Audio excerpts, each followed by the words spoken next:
Donc, je m'appelle Antoine Daudet.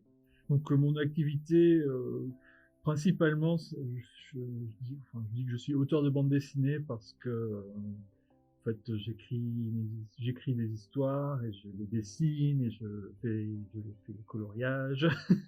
Il m'arrive parfois, rarement, d'écrire des histoires pour d'autres personnes, mais c'est extrêmement rare. Des histoires d'autres scénaristes. J'avais envie de faire de la BD depuis que j'étais enfant, en fait. Et après, c'est un ami qui était parti à Saint-Luc, à Bruxelles, qui m'avait dit que cette école était très bien. En fait, oui, ce qu'il m'a vendu comme ça, c'était l'école où Franquin, en fait, avait étudié. Donc, je me suis dit, ah, cool, je vais aller là-bas aussi.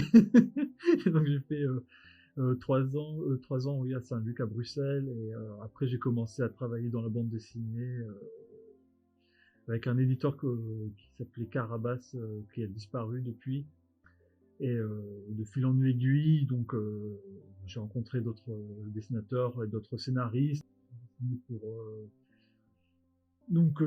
pour une histoire d'Aurélien Ducoudray, je sais pas si c'est une BD qui s'appelle Chen.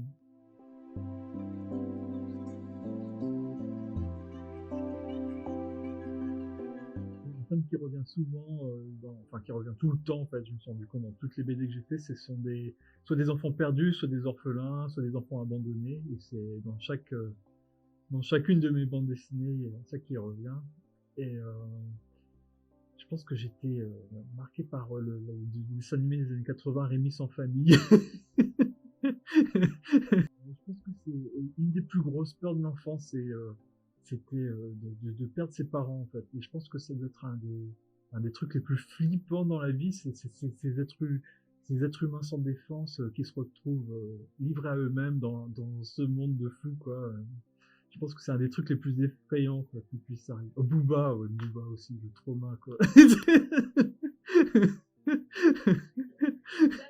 Ouais, c'est ça, Booba le petit ourson, c'est la catastrophe quoi. Mais je pense que oui, c'est quand on fait une histoire, c'est pour essayer de se parler à soi-même, pour prendre contrôle de sa peur, je pense. C'est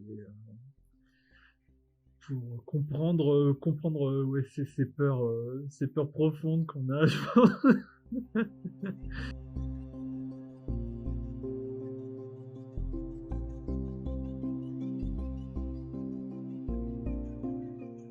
C'est la question à 300 000 $. Et, ouais, je pense que je m'adresse surtout à moi-même en fait. J'essaie de vivre dans les histoires que je raconte et je pense que c'est là que c'est intéressant d'avoir un éditeur parce que l'éditeur il va s'assurer que je pense que c'est plus l'éditeur qui va viser le public et qui va s'assurer que je m'adresse bien à ce public. Euh, et c'est important de rencontrer un éditeur avec qui ça se passe bien à ce niveau-là en fait.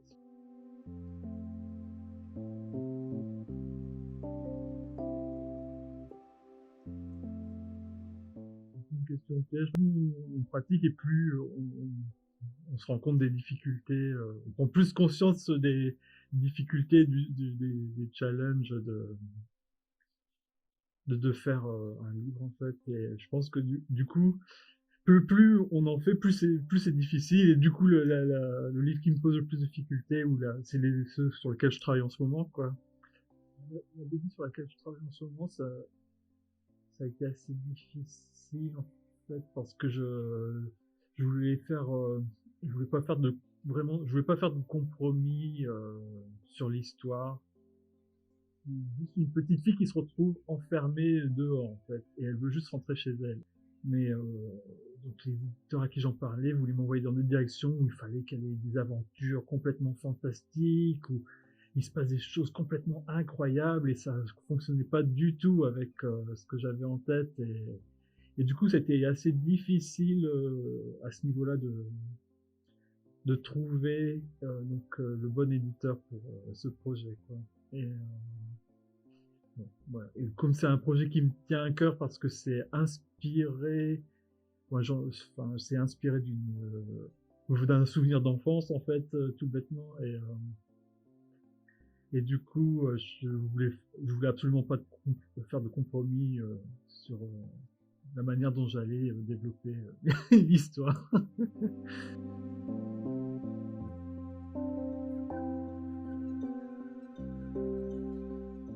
Il y en a un en particulier, après c'est peut-être répondre à côté, mais c'est le premier Donjons et Dragons en fait, le premier livre de règles de Donjons et Dragons. J'adore cet univers, vous savez, j'adore le Hobbit de Tolkien.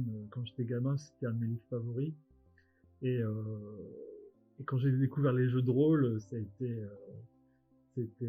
incroyable parce qu'on se rend compte que d'un seul coup, ça ouvre toute une infinité d'histoires devant nous.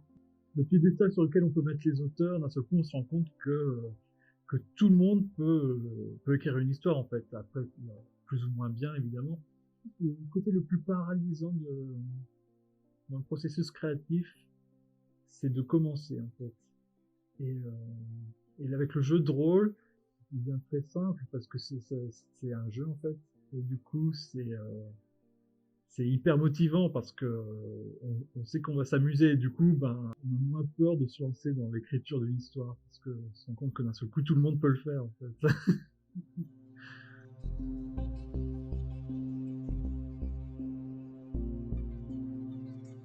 Du bon côté, c'est qu'on est son propre patron, donc c'est pas mal.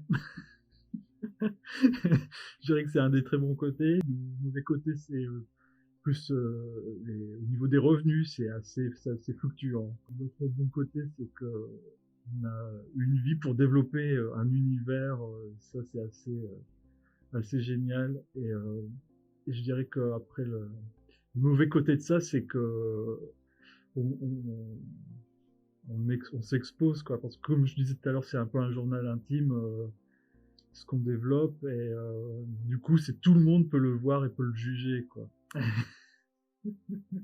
Ce qui peut être angoissant. À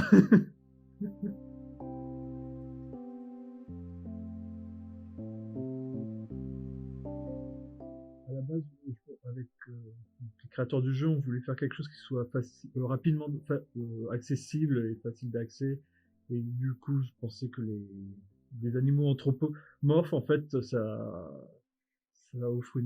permet justement de se projeter plus facilement dans ces personnages-là, contrairement à des personnages humains je pense, qui peuvent un peu brider l'imagination, parce que c'est des personnages plus, qui seraient plus spécifiques, plus spécialisés, je dirais, qui s'est posé de manière assez organique, je dirais. Je suis allé vers des choses que j'aime bien dessiner, des choses que je dessine naturellement, donc j'aime bien dessiner des personnages un peu marrants et un peu mignons, on va dire. Et puis j'aime bien dessiner des décors un peu, comment on appelle ça, des décors un peu fantasy, comme ça, un peu médiéval.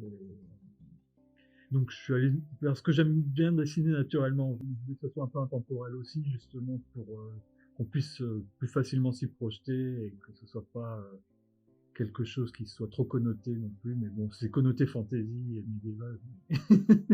Mais j'aime bien dessiner ce genre de choses. Donc,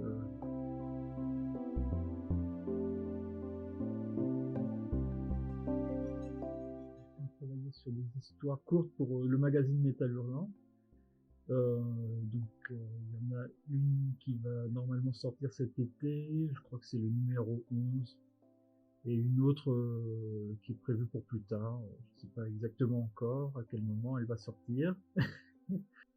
Sinon, je travaille aussi en ce moment sur une BD pour enfants, donc qui va faire 100 pages et qui sera aux éditions de la Gouttière, donc c'est un éditeur d'Amiens. C'est la première fois que je fais vraiment une BD pour la jeunesse.